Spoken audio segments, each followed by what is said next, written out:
क्रांतीज्योती सावित्रीबाई फुले, घटनेचे शिल्पकार डॉक्टर बाबासाहेब आंबेडकर, शिक्षण मंत्री ज्ञानदेव मोहेकर गुरुजी यांच्या पावन स्मृतीस मी प्रथम अभिवादन करते. शिक्षण मंत्री ज्ञानदेव मोहेकर महाविद्यालय, इतिहास विभाग, इनरव्हील क्लब कळंब तसेच अंधश्रद्धा निर्मूलन शाखा समिती कळंब यांच्या संयुक्त विद्यमाने 3 जानेवारी ते 12 जानेवारी या दरम्यान ही व्याख्यानमाला आयोजित केलेली आहे. व्याख्यानमालेचं नाव आहे प्रेरणा जिजाऊ माँसाहेबांची वसा सावित्रीचा आणि त्याचा आज 3रा दिवस आहे आणि मी तुमच्या समोर या ठिकाणी 3ऱ्या दिवसाचं पुष्प गुंफण्यासाठीचं काम या ठिकाणी मी करत आहे. माझ्या व्याख्यानाचा विषय आहे प्रेरणा जिजाऊ माँसाहेबांची वसा सावित्रीचा. आपण बघतोय की 3 जानेवारी 1831 ला सावित्रीबाई फुले यांचा जन्म सातारा जिल्ह्यातील नायगाव या गावी झाला. तर 12 जानेवारी 1598 मध्ये माँसाहेब जिजाऊ यांचा जन्म शिंदखेड राजा या ठिकाणी झाला. दोन्हीही विभूती रणरागिणी यांचा हा जन्मदिवस. आपण जेव्हा या ठिकाणी जयंती पुण्यतिथी साजरी करतो त्या पाठीमागचा उद्देश हा असतो की त्यांच्या कार्याचं आपण स्मरण करावं, त्यांच्या कार्याचं आपण कौतुक करावं, त्यांच्या कार्यापासून आपण प्रेरणा घ्यावी आणि आपण आपली वाटचाल करावी. आपण आपली स्वतःची वाटचाल म्हणजेच या ठिकाणी आपल्या कुटुंबाचा विकास होतो. आपल्या कुटुंबाचा विकास म्हणजेच या ठिकाणी समाजाचा, म्हणजेच या ठिकाणी देशाचा. डॉक्टर बाबासाहेब आंबेडकर असं म्हणतात की एखाद्या देशाची प्रगती जर पाहिजे असेल तर आपल्याला त्या देशातील महिलांचा किती विकास झालेला आहे त्यातून आपल्याला त्यांची प्रगती दिसून येईल. आपण या ठिकाणी माँसाहेब जिजाऊ यांची त्या वेळेसची त्या काळातली परिस्थिती जर बघितली तर एकीकडे निजामशाही होती, एकीकडे मोगलशाही होती आणि एकीकडे आदिलशाही होती. या तिन्ही शाळांमध्ये स्वतः मोगल काळामध्ये सुद्धा शहाजीराजांनी खूप पराक्रम केले, खूप कर्तबगारी दाखवली. परंतु तरी सुद्धा आपल्याला कुठंच असं दिसून येत नाही की तरी सुद्धा त्यांचं दुय्यम स्थान होतं. त्यांना कुठल्याही मानाचं या ठिकाणी स्थान नव्हतं आणि त्याच काळामध्ये स्त्रियांना तर अतिशय दयनीय अवस्था होती. त्यांची आबरू लुटली जात होती. कुठेही या ठिकाणी त्यांना मान सन्मान नव्हता. अराजकता, गोंधळ माजलेली होती आणि अशा परिस्थितीमध्ये आपण पाहतोय की माँसाहेब जिजाऊ या ठिकाणी त्यांनी एक स्वप्न उराशी बाळगलं आणि ते म्हणजेच या ठिकाणी स्वतःचं स्वराज्य निर्माण करणं. आपण पाहतोय की या ठिकाणी माँसाहेब जिजाऊ जेव्हा स्वतः मुलाचा जन्म होण्याच्या अगोदरपासूनची त्यांची ही कल्पना होती की ही परिस्थिती आपल्याला बदलायची आहे. कुठेतरी याच्यापासून आपल्याला धडा म्हणजे याच्यापासून आपल्याला कुठेतरी स्वराज्यामध्ये वेगवेगळ्या पद्धतीने आपल्याला या ठिकाणी राहायचंय आणि म्हणूनच आपल्याला असं लक्षात येते की त्या ठिकाणी जिजाऊ माँसाहेबांचं हे कार्य आपल्याला समाजामध्ये एक प्रेरक अशा पद्धतीचं दिसून येतंय. ज्या वेळेला त्यांच्या कार्यापासून आपण प्रेरणा घेतोय, ज्या वेळेला त्यांच्या कार्यापासून आपल्याला स्फूर्ती मिळते, मला असं वाटतंय की समाजामध्ये प्रत्येक स्त्रीनं त्यांच्या कार्यापासून या ठिकाणी प्रेरणा घेतली पाहिजे आणि जेणेकरून आपली वाटचाल केली पाहिजे. मी थोडंसं इतिहासाची प्राध्यापिका असल्यामुळं मला असं वाटतंय की या ठिकाणी मी प्राचीन काळापासून या ठिकाणी स्त्रियांचं स्थान काय होतं, स्त्रियांना कशा पद्धतीचा मान सन्मान होता, हे या ठिकाणी मी थोडक्यात या ठिकाणी तुमच्या समोर मांडते. ज्या वेळेला सिंधू संस्कृती सुरुवातीला या ठिकाणी इतिहासामध्ये सिंधू संस्कृती आहे, एक सुवर्णाक्षरांनी लिहिणारं पान अशा पद्धतीने तिचा उल्लेख केला जातो. त्या संस्कृतीमध्ये ती एक मातृसत्ताक संस्कृती होती. तर स्त्रियांना मान सन्मान होता आणि अशा संस्कृतीचंच पुढे या ठिकाणी वैदिक तिथेही मान सन्मान आपल्याला असलेला दिसून येतो. पुन्हा वैदिक कालखंड येतो. वैदिक कालखंडामध्ये कितीतरी स्त्रिया आहेत की त्यांनी ऋग्वेदातील सूक्ते रचली गेलेली आहेत. त्यामध्ये या ठिकाणी आपाला असेल, घोषा असेल, संघमित्रा असेल, अशी गार्गी असेल, अशा कितीतरी महिला आहेत. म्हणजे तिथपर्यंतही या ठिकाणी शिक्षण गेलेलं आहे आणि तिथेही स्त्रियांना मान सन्मान होता. पुन्हा नंतर या ठिकाणी रामायणातलं उदाहरण घ्यायचं झालं तर राजा दशरथाचे प्राण वाचवण्याचं काम कैकेयीनं केलेलं होतं आणि त्याच वेळेला आपण पाहतोय की ती युद्धकलेत सुद्धा निपुण होती आणि त्याच वेळेला राजा दशरथांनी कैकेयीला वर दिला आणि त्या वराचंच रूपांतर म्हणजे श्रीरामजींना 14 वर्षाचा वनवास झाला हे आपल्याला माहितीच आहे. म्हणजे थोडक्यात सांगण्याचा मुद्दा तिथं आहे असा आहे की त्यावेळेला सुद्धा कैकेयी युद्धकलेत आणि या ठिकाणी आरोग्यशास्त्रामध्ये सुद्धा ती निपुण होती. आयुर्वेदाचं सुद्धा तिला ज्ञान होतं. जेणेकरून या ठिकाणी दशरथ राजांचे प्राण वाचवण्याच्या ह्याच्यामध्ये ती विद्या तिला कामाला आली.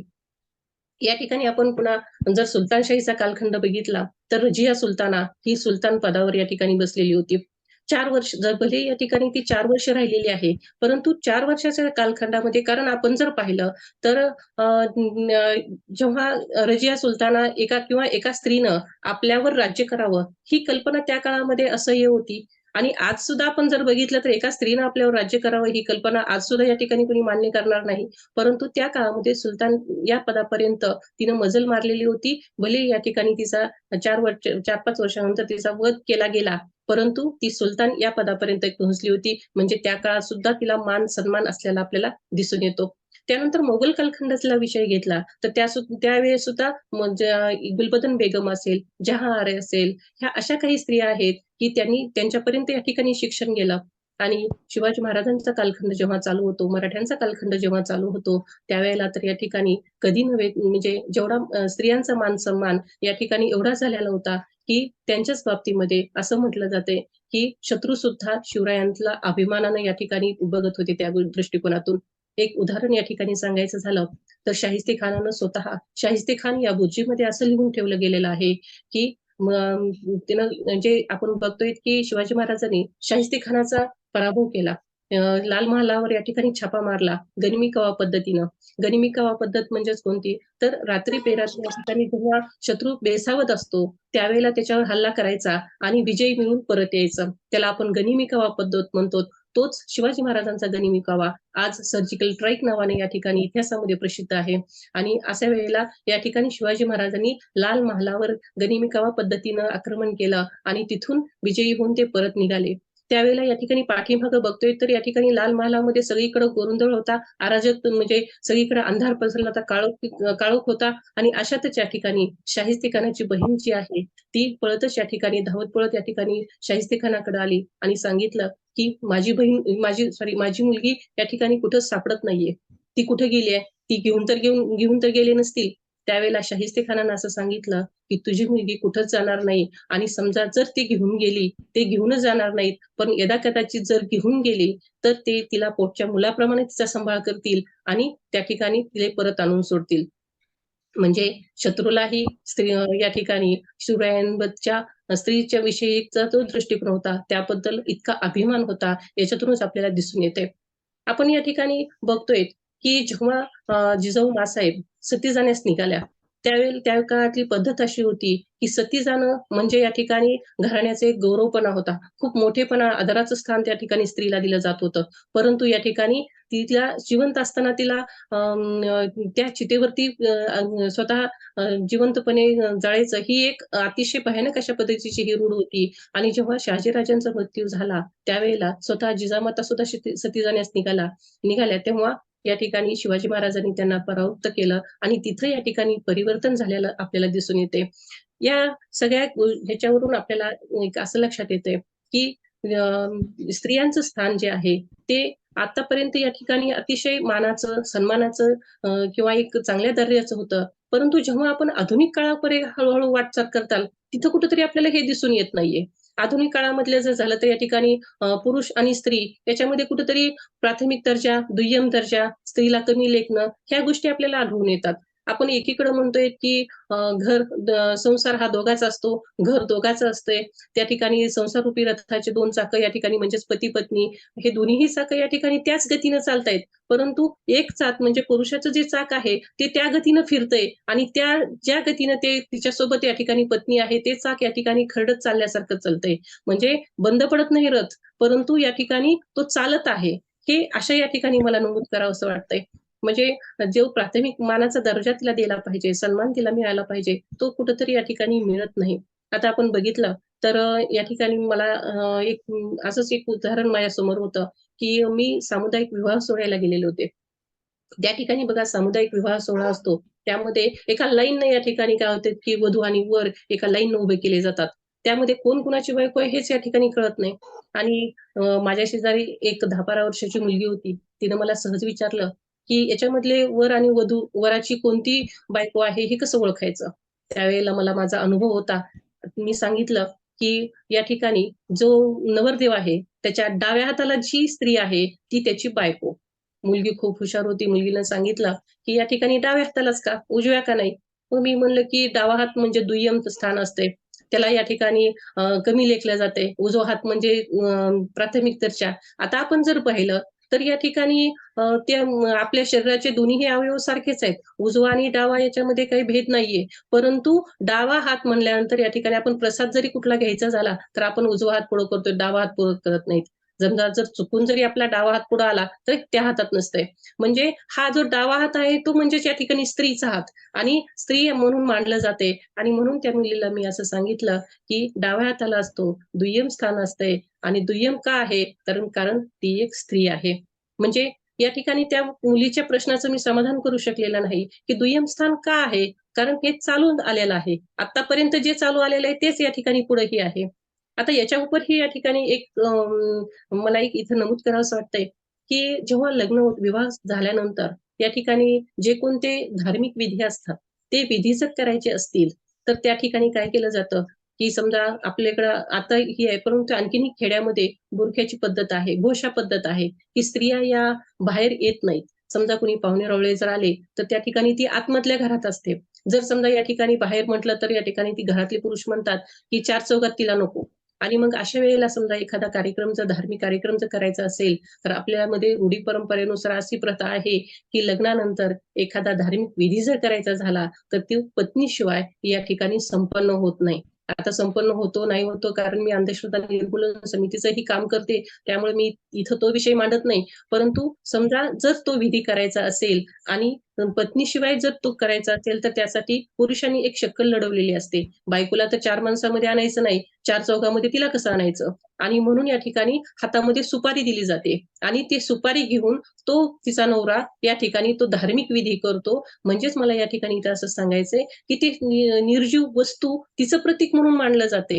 म्हणजे एक अशा पद्धतीनं एक वेळोवेळी जे अपमानास्पद आपल्याला जो कमी लेखलं जाते, ती ह्या जी पद्धती आलेल्या आहेत, रूढी आलेल्या आहेत, त्या कायमस्वरूपी अशाच पद्धतीनं चालू आहेत. असे कितीतरी उदाहरण आहेत, की आपण समाजामध्ये पाहतोय, की मुलगा आणि आपण एकीकडे म्हणतोय, की मुलगा आणि मुलगी दोन्ही पण समान आहेत.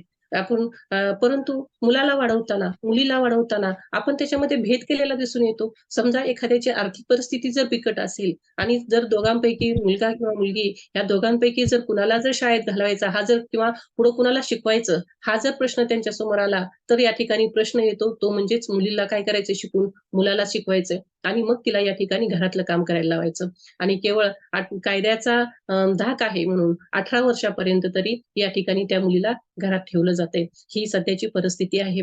एकीकडे म्हणजे आपण मुलाला वर्चस्व दिलं. मुलगा हा वंशाचा दिवा आहे. समजा या ठिकाणी आपलाच मुलगा जर घरामध्ये 11-12 वाजता जर संध्याकाळी आला घरी, तर त्या ठिकाणी त्याला हा प्रश्न विचारला जात नाही, की "तू कुठून आलास बाहेरून?" किंवा "इतका वेळ बाहेर का होतास?" ह्याला म्हणजे भलेही तो या ठिकाणी बाहेर कितीही दिवे लावून आलेले चालतंय. आपण त्याला तो प्रतिप्रश्न या ठिकाणी केला जात नाही आणि तीच आपली मुलगी जर शेजाऱ्याच्या घरी 6-7 वाजता जरी गेली, तर तिला विचारलं जाते, की "या वेळेला कशाला गेलीस? किती उशीर झालाय?" म्हणजे स्वैराचार किंवा स्वच्छंदी जगणं किंवा स्वातंत्र्य मिळणं हे फक्त पुरुषांना दिले, स्त्रियांना नाही. मुलगी या सगळ्यापासून या ठिकाणी वेगळी बाजूला राहिलेली आहे का? म्हणजे आपण समानता, समानता म्हणतो. मला असं इथे नमूद करायचंय, की आम्हाला या ठिकाणी स्त्रियांना पुरुषांच्या बरोबरीचंही म्हणजे पुढेही स्थान नको, मागेही नको. एक समानतेचा आम्हाला या ठिकाणी दर्जा मिळावा, असं मला या ठिकाणी वाटतंय. आपण एकीकडे बघतोय, की 8 मार्च जागतिक महिला दिन असतो. महिला दिनाच्या दिवशी तर या ठिकाणी आम्हाला सकाळपासून कितीतरी टोमणे ऐकायला मिळतात, की आज काय बाबा तुमचाच दिवस आहे. आज काय तुमचंच राज्य आहे. आणि अशा परिस्थितीमध्ये आम्हाला खूप भारी उत्साह असतो, की आपल्याला या ठिकाणी 8 मार्च जागतिक महिला दिनाचा काहीतरी कार्यक्रम घ्यावा. तेव्हा कार्यक्रम आयोजन करणारे आम्हीच, घेणारे आम्हीच, बोलणारे आम्हीच आणि समोर बसणारे सुद्धा आम्हीच. कारण आमची जी घराणे आम्ही कुणासमोर मांडायचे? कारण आम्हाला आता आज जर बघितलं आपण, तर एखाद्या वेळेस समजा आपले म्हणजे पुरुष मंडळी ज्यावेळेला कुठं बाहेर जायचं असेल, कुठं काही प्लॅन करायचा असेल त्यांचा, तर लागलीच या ठिकाणी प्लॅन करून घरी सांगितलं जातंय, की मी हे इथं चाललो. परमिशनची गरज नाही. परंतु आपल्याला ज्यावेळेला कुठलीही महिला कुठेही जायची, मग ती आई असो, मुलगी असो किंवा बहीण असो, कुठल्या का नात्यातले असना, परंतु तिला या ठिकाणी काय करते, कुठेही काही जायचं असेल, तर तिनं अगोदर पहिला कॉल या ठिकाणी मुलगी असेल तर तिनं तिच्या वडिलांना करेल, लग्न झाल्यानंतर या ठिकाणी तिच्या पतीला करेल आणि नंतर या ठिकाणी ती तिच्या मुलाला विचारेल, की "मी जाऊ का कसं?" म्हणून. म्हणजे ह्या त्रिकोणामध्ये तिचं संपूर्ण आयुष्य गेलेलं आपल्याला या ठिकाणी दिसून येईल. यामध्ये मानसिकता आहे ती म्हणजे या ठिकाणी पुरुषांच्या मानसिकता बदलण्याची गरज आहे. या एक मुलगी आज आपण बनतोय की स्त्रिया सक्षम झाल्या पाहिजेत. स्त्रिया सक्षम होणं म्हणजे काय? तर या ठिकाणी सनातन स्त्रियांनी धर्म खूप मोठी आर्थिक परिस्थिती किंवा स्वतःच्या पायावर उभा करणं राहणं किंवा स्वतः पैसे कमवणं म्हणजेच या ठिकाणी महिला सक्षम असं म्हणता येत नाही. तर या ठिकाणी महिला सगळ्याच बाबतीमध्ये सक्षम झाली पाहिजे आणि ती झाली तरच या ठिकाणी प्रगती होऊ शकेल, असं या ठिकाणी मला तरी वाटतंय. यामध्ये आपण म्हणतोय की महिला आता एक उदाहरण आहे. माझी मैत्रीण एक शिक्षिका आहे. तिनं सहज बँकेमध्ये या ठिकाणी माझी आणि तिची भेट झाली. त्यावेळेला तिनं पेमेंट उचललं पेमेंट उचललं आणि मेसेज बघितला. तिनं म्हणली, की "नंतर याच्यावर किती राहिलेत हे मला माहीत नाही." तर मी म्हणलं, "तुझ्या मोबाईलवर येईल की मेसेज?" म्हणलं. तर त्यावेळेला तिनं असं म्हटली, "अगं माझ्या मोबाईलवर मेसेज येत नाही, कारण त्या ठिकाणी जो नंबर दिलेला आहे, तो माझ्या मिस्टरांचा नंबर आहे." मी म्हणलं, "तसं का?" तर या ठिकाणी ते म्हणतायत, की "आर्थिक बाबतीमध्ये तुला काय समजतंय?" म्हणजे मी असं म्हणते, की शिक्षण तिनं घ्यायचं कळतंय, नोकरी करायचं कळतंय, मग येणारा पैसा कसा खर्च करावा हे तिला समजत नाही का? म्हणजे हे कुठेतरी या ठिकाणी हे चिंतन करण्याचा हा विषय आहे. या ठिकाणी मी असं नमूद करते, की समजा तिनं नोकरी करून सुद्धा एक ₹5,000-10,000 समजा तिनं स्वतःसाठी खर्चायचे म्हटलं, तर 100 प्रश्नाला या ठिकाणी तिला सामोरे जावं लागते. ही आजकालची या ठिकाणी परिस्थिती आपल्याला दिसून येते. यामध्ये जर बघायचं झालं तर पुरुषांची मानसिकता किंवा अशी आहे, की आपली पत्नी म्हणून आणि आई म्हणून, आपली बहीण म्हणून, आपली मुलगी म्हणून ह्या जेव्हा नात्यामध्ये स्त्री अडकते, त्यावेळेला आपल्याला असं दिसून येतंय, की माझी बहीण तिला सगळे अधिकार, हक्क मिळाले पाहिजेत. माझी मुलगी तिला सगळे अधिकार, हक्क मिळाले पाहिजेत. पण पत्नी नावाचं एक असं वलय तयार केलेलं आहे, की तिला कुठलेच हक्क नकोत. एकीकडे आपण म्हणतोय, की घर दोघांचं आहे. दोघांनी अ, दोघांचं घर म्हटल्यानंतर या ठिकाणी जेव्हा आपण घरामध्ये प्रवेश करतो, तिथं आणखीन तरी या ठिकाणी मी जिथं राहते, तिथं तरी मला किंवा मी जिथे-जिथे जाईल, तिथं फक्त 1-2 घरं जर सोडले अनुभवातून आलेलं मी सांगते, तर त्या ठिकाणी घरामध्ये प्रवेश करताना घराच्या बाहेरच दोघांच्याही नावाची पाटी आपल्याला दिसून येते. म्हणजेच या ठिकाणी ते घर दोघांचं आहे असं म्हणता येते. परंतु आणि हे उदाहरण जर बघितलं, तर फक्त 1% म्हणता येईल. 99% घरं आज असे आहेत, की फक्त घर म्हटलं जाते, दोघांचं आहे. परंतु घराच्या नावावरची पाटी फक्त एकाचीच असते. दोघांच्या नावावर आणखीनही असत नाही. म्हणजे हे परिवर्तन मग कधी व्हायचंय? आता आपण या ठिकाणी बघितलं, तर आणखीनही आजपर्यंत तरी 7-बारा हा स्त्रीच्या नावावर निघत नाही. 7-बारा मग या ठिकाणी मग तिनं तिचं स्वतःचं अस्तित्व काय आहे? एकीकडे आपण म्हणायचं, की मुलगी म्हणजे या ठिकाणी आता एक परवा मी WhatsAppला एक व्हिडिओ पाहिलेला होता आलेला असंच व्हायरल झालेला. 2 मुली असतात. मुली खेळत असतात. त्यावेळेला आई तिला म्हणते, की काम सांगत असते. दोन्ही मुलींच्या गप्पा असतात. आई तिला काम सांगते. त्यावेळेला एक मुलगी म्हणते, की या ठिकाणी आपल्याला आई दरवेळेस काय म्हणते, की "तू परक्याचं धन आहेस. तू परक्याची आहेस, तुला दुसऱ्या घरी जायचंय." आणि दुसऱ्या घरी गेल्यानंतर सासू असं म्हणते, की "या ठिकाणी तू बाहेरून आलेली आहेस, हे काय तुझं घर आहे का?" त्यावेळेला त्या मुली 2 असा विचार करतात, की आपण घराची साफ-सफाई कधी करायची? जेव्हा आपलं स्वतःचं घर होईल, आपण त्यावेळेला तिची साफ-सफाई करायची. सांगण्याचा इथं मनोरंजनाचा भाग हा म्हणजे जरी असला, तरी इथं सांगण्याचा अर्थ असा आहे, की तिला इकडलंही घर राहत नाही, ना तिकडलंही घर राहत नाही. दोन्हीही साठी ती एक उपरी असल्यासारखंच या ठिकाणी आहे. फक्त कधी विचार केला जातो, ज्यावेळेला तिला तिची गरज कुठली असते, तर या ठिकाणी काम करणं परंतु त्या ठिकाणी तिचं जीवनमान कशा पद्धतीचं असतं? बाई नाही तर काहीच नाही.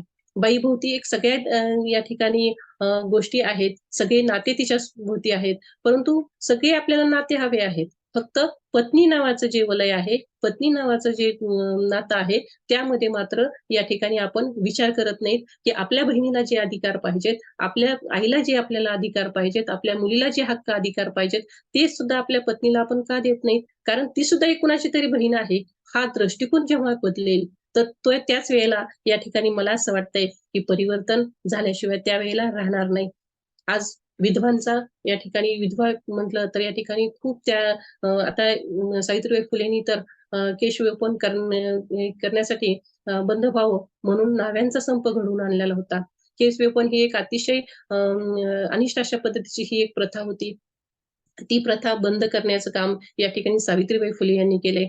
विधवा झाल्यानंतर स्त्री कुरूप दिसावी, तिच्याकडे कुठलाही पुरुष पाहू नये आणि म्हणून यासाठी तिचं केशवपन केलं जात होतं. ही आणि आणि ह्याच्याच आणि एवढे विधवांवर अनेक अशा पद्धतीचे वेगवेगळे तिच्यावर अन्य अत्याचार केले जात होते आणि त्यामुळे तिला असं वाटायचं, की आपण सती केलेलं बरं. सती जाणं गेलं तर एकाच दिवशी आपल्याला मृत्यू येईल. परंतु दररोजच्या मरण्यापेक्षा एक दिवस या ठिकाणी मेलेलं चांगलं, असं म्हणून या ठिकाणी स्त्रिया दररोजच्या या विधवापणाला या ठिकाणी कंटाळून किंवा होणाऱ्या त्रासाला कंटाळून या ठिकाणी स्त्रिया सतीही जात होत्या. हेही आपल्याला या ठिकाणी उदाहरणं आहेत.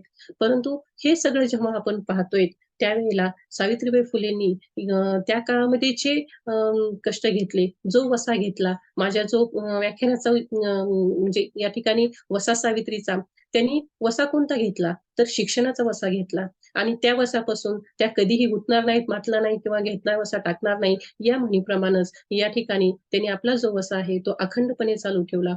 त्यांना खूप कष्ट झालेले होते. आज जे आपण या ठिकाणी शिक्षण बघतोय, आज जी या ठिकाणी मी तुमच्यासमोर बोलतेय किंवा आज जी मुली या ठिकाणी प्रत्येक क्षेत्रामध्ये काम करतायत, त्या काम करण्याच्या पाठीमागची जर या ठिकाणी मूळ कोण असेल, तर सावित्रीबाई फुले या आहेत. त्यांनी जर शिक्षण घेतलं नसतं, तर या ठिकाणी मी सुद्धा शिकू शकले नसते आणि मला त्याही उपर या ठिकाणी मला असं म्हणायचंय, जर महात्मा ज्योतिबा फुले जर झाले नसते, तर जिजाऊ सॉरी या ठिकाणी सावित्रीबाई फुले या ठिकाणी झाल्या नसत्या. त्यांनी जर या ठिकाणी प्रेरणा दिली नसती, तर या ठिकाणी सावित्रीबाई फुले सुद्धा शिक्षणापासून वंचित राहिल्या असत्या. परंतु तसं झालेलं नाही. त्यांनी सावित्रीबाई फुलेंना खूप त्रास झालेला आहे. शाळेत शिकवत असताना, शाळेत जात असताना त्यांच्यावर त्यांच्या साडीवर या ठिकाणी चिखल फेकला जायचा. शेणाचे गोळे करून मारले जायचे. परंतु त्या डगमगल्या नाहीत. त्यांनी वसा एकच पाळला, की या ठिकाणी आपल्याला मुलीला शिकवायचंय. आपल्याला या ठिकाणी शिक्षणातूनच या ठिकाणी आपली समाजाची प्रगती आहे. आपण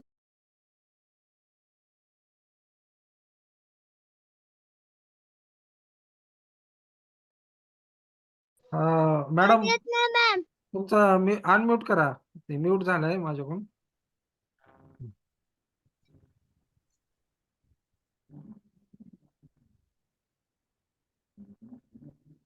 वर्ष आवाज गेलाय. हा, आलाय. Okay okay. तर जे मासाहेब जिजाऊ आहेत, त्यांची आपण कारकीर्द पाहत असताना एक राजकीय क्षेत्रातून ते आपल्याला पुढे आलेले दिसतात. परंतु सावित्रीबाई फुले या सामाजिक क्षेत्रामध्ये समाज व्यवस्थेचा बदल कधी होतो? जर शिक्षण मिळालं तर या ठिकाणी स्त्री पुढे जाऊ शकेल. अनेक रूढी परंपरेपासून ती दूर होईल आणि आपण बघतोय की या निर्णय प्रक्रियेमध्ये जेव्हा शिक्षणासाठी सावित्रीबाईंनी लढा दिला, त्यावेळेला त्या डगमगल्या नाहीत. आज माझ्यावर चिखलफेक केली म्हणून या ठिकाणी त्या ज्योतिबांना म्हणल्या नाहीत, की या ठिकाणी मी उद्यापासून शाळेत नाही जाणार, मी नाही शिकवणार, नाही शिकल्या तर नाही शिकल्या मुली. परंतु त्यांना या ठिकाणी त्यांनी तसं केलेलं नाही. त्यांनी त्याच्यातून एक मार्ग काढला आणि तो म्हणजे या ठिकाणी आज माझ्यावर चिखलफेक केली जाते, आज माझ्या अंगावर शेणाचे गोळे मारले जातात. तर या ठिकाणी मी काय करते, की उद्याच्याला माझ्यासोबत दुसरी साडी घेऊन जाते आणि तिथे गेल्यावर ती चिखल वगैरे टाकलेली जी साडी आहे ती बदलते, चांगली साडी घालायची आणि नंतर या ठिकाणी मुलींना शिकवायचं. परत येताना तीच जी घाण झालेली साडी होती, ती परत येताना घालायची. कारण जातानाही त्यांच्यावर चिखलफेक केली जात होती.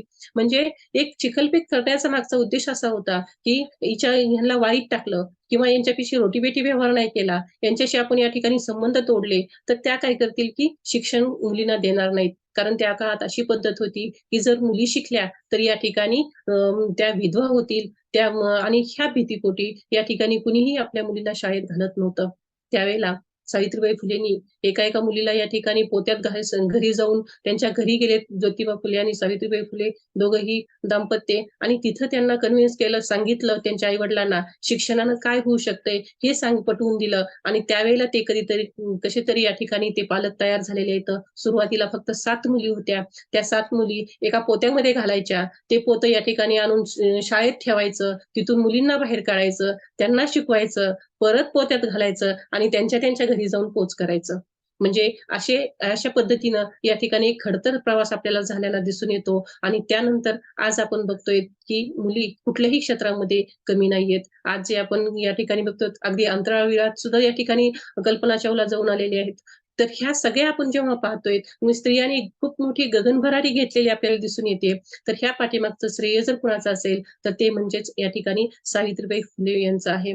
सावित्रीबाई फुलेंचाच वसा या ठिकाणी आपणही आज या ठिकाणी पाळला पाहिजे. तसाच या ठिकाणी वसा आजही आपण घेतला पाहिजे. आज आपण या ठिकाणी बघतोय की समाजामधली समस्या कोणती आहे, त्या काळामध्ये त्या समस्या होत्या. आज आपल्याला समस्या कोणती आहे, तर या ठिकाणी आज स्त्रीभ्रूण हत्या सर्रासपणे होते आहे. काल परवाच या ठिकाणी पेपरमध्ये बघितलं की एक स्त्री अर्भक एका कचराकुंडीमध्ये टाकलेलं होतं आणि रस्त्यावरून जाताना एकाने आवाज ऐकला आणि तिथं जाऊन बघितलं तर लहान मुलीचं अर्भक होतं ते अर्भक होतं एक छोटं आणि त्याला जाऊन त्यांनी दवाखान्यात नेऊन ठेवलं. म्हणजे सांगायचं असं की आजही मुलगी झाली म्हणून तिला फेकून दिलं जातंय. म्हणजेच या ठिकाणी ती नकोशी वाटते आणि म्हणूनच या ठिकाणी मग मुलगा तरी या ठिकाणी काय करतो? तोच कुठले वंशाचे दिवे लावतोय. तर ही परिस्थिती या ठिकाणी कुठेतरी बदलायला पाहिजे. आज परिवर्तन कधी होऊ शकेल? ज्यावेळेला आपल्या मानसिकतेमध्ये बदल होईल. आपणही या ठिकाणी जसं घर दोघांचं आहे म्हणतोय, त्या पद्धतीने या ठिकाणी तिला कुठल्यातरी निर्णय प्रक्रियेमध्ये सामावून घेतलं जाईल. एखाद्या घरामध्ये समजा कार्यक्रम आहे आणि कार्यक्रमामध्ये काय मेनू ठरवायचा हे आपल्या घरातले सगळे व्यक्ती ठरवतात, पुरुष मंडळी ठरवतात. त्यावेळेला समजा यदाकदाचित स्त्रीनं सांगितलं की नाही हे पण छान होते किंवा हा पदार्थही जेवणामध्ये केला तर चांगलाच आहे. त्यावेळेला लगेच तिला सांगितलं जाते, की या ठिकाणी तुला काय कळतंय त्याच्यातलं? आता जी त्यांचं दिवसभरामध्ये किंवा आयुष्यभर या ठिकाणी त्यांना जीव घालते, त्या स्त्रीला या ठिकाणी कळत नाही हा शब्द म्हटला जातो. मला कुठेतरी असं वाटतंय, की वडील अगोदर म्हणतायत, की तिला काय कळतंय? लग्न झाल्यानंतर पती असं म्हणतायत, की तिला काय कळतंय? पुढेही मुलगा तोच वाक्य वापरतोय, की तिला काय कळतंय? मग मला असं वाटतंय, की कळतंय तरी कधी तिला? हा प्रश्न या ठिकाणी चिंतन करण्याचा विषय आहे. या ठिकाणी मला या सगळ्यांमध्ये असं वाटतंय, की कुठेतरी महिला आपण जे बघतोय, की प्रगती झाली आहे, प्रगती दिसून येते आहे. आज या ठिकाणी 100 विद्यार्थी एम-पी-एस-सी, यू-पी-एस-सीचे जर बघितले, तर त्याच्यामध्ये या ठिकाणी जवळपास 80-85% या ठिकाणी मुली पुढे आलेल्या आहेत. मुलं मागे येतात. परंतु ही जी प्रगती आहे, तशी म्हणावी तशी प्रगती नाही. आजही खेड्यापाड्यामधली परिस्थिती या ठिकाणी बदललेली नाही. खेड्यापाड्यामध्ये हे आज तेच पद्धतीनं आपल्याला असलेले दिसून येते. आणि त्यामुळं स्त्रिया काय केलंय, की कुठल्याही निर्णय प्रक्रियेमध्ये नसतात. आणि त्यामुळं स्वतःला या ठिकाणी कमकुवत समजून त्या स्वतःच्या आरोग्याकडेही कधी लक्ष देत नाहीत. आपण पाहतोय का कधी, की घरामध्ये जेवण बनवत असताना आपल्या आईचंच उदाहरण घ्या या ठिकाणी. आपली आई कधीतरी या ठिकाणी स्वतःच्या आवडीची भाजी तयार करून तिनं स्वतःसाठी घेतली आहे. आपण काय करतोय, की जेवण करत असताना किंवा बनवत असताना, ही माझ्या मिस्टरांना आवडते आहे, ही माझ्या मुलांना आवडते आहे, ही आणखीन मुलीला आवडत असेल समजा किंवा मुलीची आवड तर या ठिकाणी आई कमी जोपासते, परंतु मुलाची आवड या ठिकाणी त्याला प्राधान्य देते आणि हे असं करत असताना या ठिकाणी स्वतःला काय आवडतंय, हे तिला तरी कधी विचारून बघा, की या ठिकाणी तुला काय आवडतंय आणि त्यावेळेला तिला तिची आवड काय आहे, हेच ती विसरलेली असेल.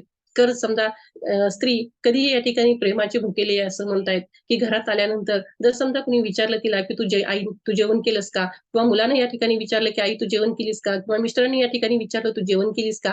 तर या ठिकाणी तिला कितीतरी या ठिकाणी आनंद वाटेल आणि जोमानं, उत्साहानं ती काम करायला तयार होईल. आपल्या स्वतःच्या आरोग्याकडे ती लक्ष देईल. नाहीतर या ठिकाणी ठरलेलं असते, सगळ्याच्या आवडीचं करायचं आणि शेवटी जे काही राहील समजा शिल्लक राहील किंवा नसेल, तर आपल्याकडे या ठिकाणी शेंगदाण्याची चटणी किंवा लोणचं असतंय, ते घ्यायचं. रात्रीचं या ठिकाणी सकाळी खायचं, सकाळचं संध्याकाळी खायचं. कारण थोडंफार तर या ठिकाणी शिल्लक राहतच प्रत्येकाकडं आणि मग या ठिकाणी कुठलंही प्रोटीन मिळत नाहीत, कुठलेही व्हिटॅमिन्स तिला मिळत नाहीत आणि अशा ह्याच्यामध्ये तिनं जीवन जगत असते. आता ह्याच्यामध्ये आपण बघतोय, की जेव्हा आम्ही इनर व्हील क्लबचं काम करत असताना एच-बी डिटेक्शन कॅम्प ठेवला. त्याच्यामध्ये कितीतरी महिलांचं या ठिकाणी 100 महिलांचं घेतलं, तर जवळपास 10-15 लेडीजचा एच-बी या ठिकाणी चांगल्या पद्धतीचा आला. बाकीचा एच-बी या ठिकाणी खूप कमी प्रमाणामध्ये आला आणि म्हणूनच या ठिकाणी एक चिंतन करण्याचा हा विषय आहे. स्त्रीनं स्वतःच्या आरोग्याकडे लक्ष दिलं पाहिजे. ते कधी देईल लक्ष?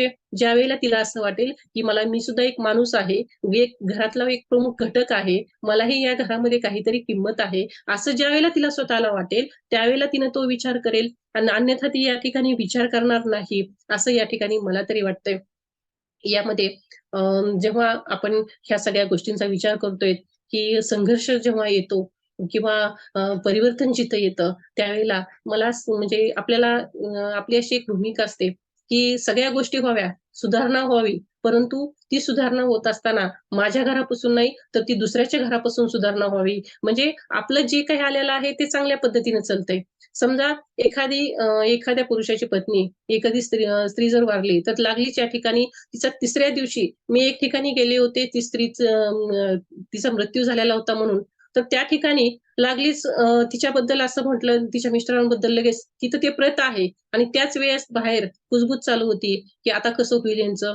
आता इथं कोण आहे, लग्नच करावं लागेल पुढचं. म्हणजे ही चर्चा त्यावेळेला चालू होती. म्हणजे प्रेताच्या त्याच ठिकाणी ही चर्चा आपल्याला दिसून आली आहे. तर जेमतेम या ठिकाणी 10-15 दिवस 10वा सुद्धा झाला नसेल, तर तोपर्यंत या ठिकाणी लग्नाचा विचार केला जातो. कारण तिलाही म्हणजे का तर त्याला खाण्यापिण्याचा प्रश्न असतो.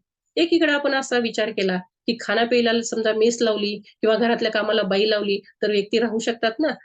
पत्नीशिवाय सुद्धा ती व्यक्ती राहू शकेल. परंतु आपल्याकडे लागलीच्या ठिकाणी त्याचा विवाह करण्यावर भर दिला जातो. आणि दुसरीकडं जर समजा एखाद्या स्त्रीचा पती जर वारला, तर या ठिकाणी तिच्याच कुटुंबामधून तिला या ठिकाणी बेदखल केलं जातं. तिला कमीत कमी संपत्ती मिळावी याचा विचार केला जातो. कारण त्यांच्या मनात असं असतं, की आपलं असं सर्रासपणे म्हटलं जातं, की आपलं गेला आणि जग बुडालं. म्हणजेच आपला मुलगा होता, तो जर समजा वारला, तर या ठिकाणी त्याच्या बायकोला काय करायचंय? त्याची लेकरं तर पुढचा प्रश्न राहिला. आणि समजा जर तिच्या नावावर जर करून दिलं, तर या ठिकाणी काय सांगावं ती निघून गेली तर? म्हणजे तिच्या चारित्र्यावर सुद्धा संशय घेण्याचं काम या ठिकाणी केलं जातंय आणि म्हणूनच या ठिकाणी कुठेतरी हे थांबणंही गरजेचं आहे. हे परिवर्तनही होणं गरजेचं आहे आणि स्त्रियांना मान-सन्मान सुद्धा मिळणं गरजेचं आहे. आता आपण बघतोय, की मासिक पाळीमध्ये आणि आणखीनही स्त्रियांना वेगळं बसवलं जाते. जवळपास ही पद्धत आणखी आजही पर्यंत चालू आहे. 90% स्त्रियांना मासिक पाळी आली, की त्या ठिकाणी त्यांना वेगळं घरामध्येच वेगळं बसवलं जातंय. तिला आणि मग ही जी पद्धत आहे म्हणजे तिला कुठलाही सण असेल किंवा काही विधी असेल किंवा कशाला काही नाही करता तिला एका ठिकाणी बसायचं आणि तिला अपवित्र मानलं जायचं. आता आपण या ठिकाणी पाहतोय, की स्त्रीला मासिक पाळी आली, की ती अपवित्र होते. असं जर आपण म्हटलं, तर नवनिर्मिती कशी होणार? नवनिर्मितीच तिथून होते मासिक पाळीपासून आणि मग जर समजा या ठिकाणी नवनिर्मिती जर करायची असेल, मासिक पाळीच जर आली नाही, तर नवनिर्मिती होणारच नाही. हा विचार या ठिकाणी कुठंच येत नाहीये. पुन्हा अपत्य झाल्यानंतर या ठिकाणी उत्साहाने या ठिकाणी त्याचा सोहळा केला जातो आणि तेच दिवस या ठिकाणी मासिक पाळीमध्ये त्या ठिकाणी त्या स्त्रीला अपवित्र म्हणून मानलं जातं आणि एक वेगळ्या ह्याच्यामध्ये तिला एक त्या काळामध्ये अतिशय अपमानास्पद अशा पद्धतीची तिला वागणूक दिलेली आजही आपल्याला खेड्यामध्ये दिसून येते. अशी कितीतरी उदाहरणं आहेत, की स्त्रियांना या पद्धतीनं वागवलं जातंय. आता आपण बघितलं तर जी ही नवनिर्मिती आहे, नवनिर्मितीच्या जिथूनच होणारी आहे, तर तिथं सुद्धा ही गोष्ट असेल, तर आपण या ठिकाणी मानसिकता आपली कशी म्हणजे बदलणं गरजेचं आहे, असं मला या ठिकाणी वाटतंय. ही जी व्याख्यानमाला आहे, ती फक्त मी व्याख्यान करून इथं हा विषय संपत नाहीये.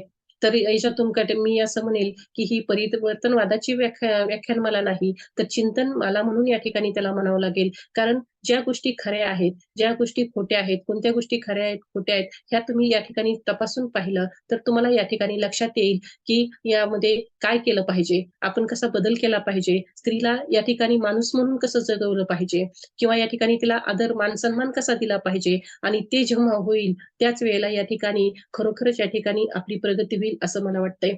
माँसाहेब जिजाऊनी ज्या पद्धतीनं आज म्हणजे ज्या पद्धतीनं शोभाला घडवलं आणि एक स्वराज्य निर्माण केलं, एक खंबीर नेतृत्व निर्माण केलं, तसंच आज या ठिकाणी आपण सुद्धा सगळ्याच जिजाऊनी हा वसा घेतला पाहिजे, की या ठिकाणी जिजाऊकडून प्रेरणा घेतली पाहिजे, की आपल्या मुलाला घडवताना सुद्धा त्या पद्धतीनंच घडवलं पाहिजे. आज मी अभिमानानं सांगू शकते, की माझा मुलगा इंजिनिअर होतोय. त्यानं या ठिकाणी त्याच्या बाबतीत मी एक सांगू शकते, की तो कुठल्याही मुलीकडं वाईट नजरेनं तो पाहणार नाही आणि जर समजा त्याच्या समोर जर या ठिकाणी अशी घटना घडत असेल, तर तो पाहत बसणार नाही. म्हणजे पाहून गप्प बसणारातला तो नाही. असे संस्कार या ठिकाणी आपण जर मुलाला दिले, तर निश्चितपणे आपल्याही या ठिकाणी प्रगती झाल्याशिवाय राहणार नाही, असं या ठिकाणी मला या ठिकाणी नमूद करावंसं वाटतंय.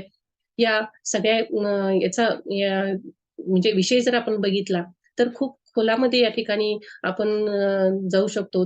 परंतु ज्या गोष्टीमध्ये समानता, स्वातंत्र्य, बंधुत्व हे आपण जे आहे ते घटनेने या ठिकाणी आपल्याला दिलेले आहेत. परंतु महिलांच्या बाबतीमध्ये कायदे करून चालणार नाहीत. महिलांच्या बाबतीमध्ये या ठिकाणी फक्त कायदेच आहेत, परंतु त्याची अंमलबजावणी जर व्हायची असेल, तर या ठिकाणी ती सुरुवात आपल्या घरापासूनच झाली पाहिजे, असं या ठिकाणी मला वाटतंय. परंतु आपल्यामध्ये अशा पद्धती आहेत, की या ठिकाणी कुठलीही सुरुवात करायची म्हटलं, की या ठिकाणी ती आपल्यापासून नाही तर ती शेजाऱ्याच्या घरापासून झाली पाहिजे. हे जे मत आहे ते मत या ठिकाणी कुठंतरी बदललं पाहिजे. स्त्रीला एक वागणूक चांगल्या पद्धतीची दिली पाहिजे. तिला मान-सन्मान मिळाला पाहिजे. जो दृष्टिकोन या ठिकाणी आपल्या मुलीकडे पाहण्याचा आहे, तोच दृष्टिकोन या ठिकाणी दुसऱ्याची मुलीकडे पाहण्याचा सुद्धा असला पाहिजे. आणि ते जर झालं तर या ठिकाणी बलात्कारासारख्या घटना, या ठिकाणी कोपर्डीसारखी घटना या ठिकाणी आपल्याला झालेली दिसून येणार नाही. परंतु यामध्ये आपल्याला प्रेरणा कुणाची घ्यावी लागेल, तर खंबीर नेतृत्व कुणाचं घ्यावं लागेल, तर या ठिकाणी माँसाहेब जिजाऊ आणि वसा आपल्याला कुणाचा घ्यावा लागेल, तर सावित्रीबाई फुले यांचा वसा घ्यावा लागेल. कितीही कष्ट पडले, कितीही त्रास झाला, तरी स्वतःला न ही करता, स्वतःच्या ध्येयापासून न डगमगता या ठिकाणी ते केलं पाहिजे. आज आपण बघतोय की मोबाईलचं युग आहे. मोबाईलच्या या युगामध्ये या ठिकाणी कितीतरी घटना, कितीतरी या ठिकाणी मुलीवर आणि काही ना काहीतरी गोष्टीवरून अन्याय अत्याचार त्यांच्यावर झालेले दिसून येतात. परंतु आपण बघतोय की जोपर्यंत आपण इतिहास साक्ष आहे, की जोपर्यंत आपण अन्याय सहन करतोय, तोपर्यंत आपला अन्याय वाढतच जातो, तो कमी होत नाही. ज्यावेळेला आपण अन्यायाचा प्रतिकार करू, त्याच वेळेला, त्याच ठिकाणी तो अन्याय या ठिकाणी आपल्याला संपलेला आपल्याला दिसून येईल. मला असं या ठिकाणी नमूद करावंसं वाटतंय, की ही व्याख्यानमाला केवळ चिंतनाची व्याख्यानमाला आहे. जे खरं आहे ते तुम्ही तपासा, जे खोटं आहे तेही तुम्हीच तपासा आणि त्याच्यामधलं या ठिकाणी जे काही तुम्हाला याच्यातून घ्यावं वाटेल, ते तुम्ही या ठिकाणी घ्या. आणि जे महात्मा ज्योतिबा फुले यांनी सावित्रीबाईंच्या बाबतीमध्ये केलं, त्यांना जो पुढाकार दिला, त्यांना जे शिक्षण दिलं, त्यांना जे या ठिकाणी प्रेरित केलं, तसे जर या ठिकाणी घरोघरामध्ये जर ज्योतिबा फुले जन्मले, तर निश्चितपणे सावित्रीबाई फुले जन्मायला वेळ लागणार नाहीत. निश्चितपणे या ठिकाणी जिजामाता जर प्रत्येक घरामध्ये जन्मल्या, तर या ठिकाणी शिवबा सुद्धा घडायला वेळ लागणार नाही. परंतु आपल्याला परिवर्तनाची गरज आहे. आपल्याला या ठिकाणी स्वतःमध्ये बदल करण्याची गरज आहे. बदल हा नेहमी दुसऱ्यापासून होत नसतो, तर तो स्वतःपासून होणं गरजेचं आहे. आणि हे जेव्हा माझ्या स्वतःच्या मनाला पटेल, हे जेव्हा या ठिकाणी आपल्या स्वतःला पटेल, त्याच वेळेला या ठिकाणी प्रगती होईल असं या ठिकाणी मला वाटतंय. आणि हेच या ठिकाणी मी माझ्या आजच्या या व्याख्यानातून या ठिकाणी नमूद करते. मला या ठिकाणी संयोजकांनी व्याख्यानासाठी बोलवलं त्याबद्दल मी या ठिकाणी त्यांचे धन्यवाद मानते आणि या ठिकाणी पूर्णविराम देते. जय जिजाऊ, जय शिवराय. धन्यवाद वर्षा मॅडम. मला इथं नमूद करावं वाटतंय की ही जी व्याख्यान मला इथं आयोजित करण्यात आलेली आहे, तर या व्याख्यानमालाचं ही सर्वोदय मॅडमनीच खरं तर विचार मांडला आणि त्यांच्या प्रेरणेतूनच ही जी व्याख्यानमाला आहे याची सुरुवात करण्यात आलेली आहे. या व्याख्यानमालेसाठी जयश्री सोनार मॅडम, मीनाक्षी भवर मॅडम, बाळकृष्ण भवर सर, तसेच वर्षा कस्तुरकर मॅडम, सुरेखा शिरसाट मॅडम यांचे रिप्लाय आलेले आहेत की व्याख्यानमाला खूप छान झाली आणि चिंतनाचा विचार मांडला आहे. तसंच भोवर सरांनी पण आवाज व भाषाशैली आणि विचार जबरदस्त झाला असा एक विचार मांडलेले आहेत. धन्यवाद सर. तर उद्या आपल्या सोबत येणार आहेत प्राजक्ता पाटील मॅडम. त्यांचा विषय आहे उद्याचा किशोरवयीन मुलींची समस्या, हे विषय घेऊन ते बोलणार आहेत. तर मी आता समारंभाकडे वळतो आजच्या व्याख्यानमालेच्या. आजच्या व्याख्यानमालेचं आभार प्रदर्शन हे आमच्या महाविद्यालयातील मोहेकर महाविद्यालयातील इतिहास विभाग प्रमुख डॉक्टर PW पावडे सर यांनी या व्याख्यानमालेचं आभार प्रदर्शन करावं अशी मी त्यांना विनंती करतो. धन्यवाद सर. शिक्षण महर्षी ज्ञानदेव मोहेकर महाविद्यालय कळंब इतिहास विभाग व इनरवल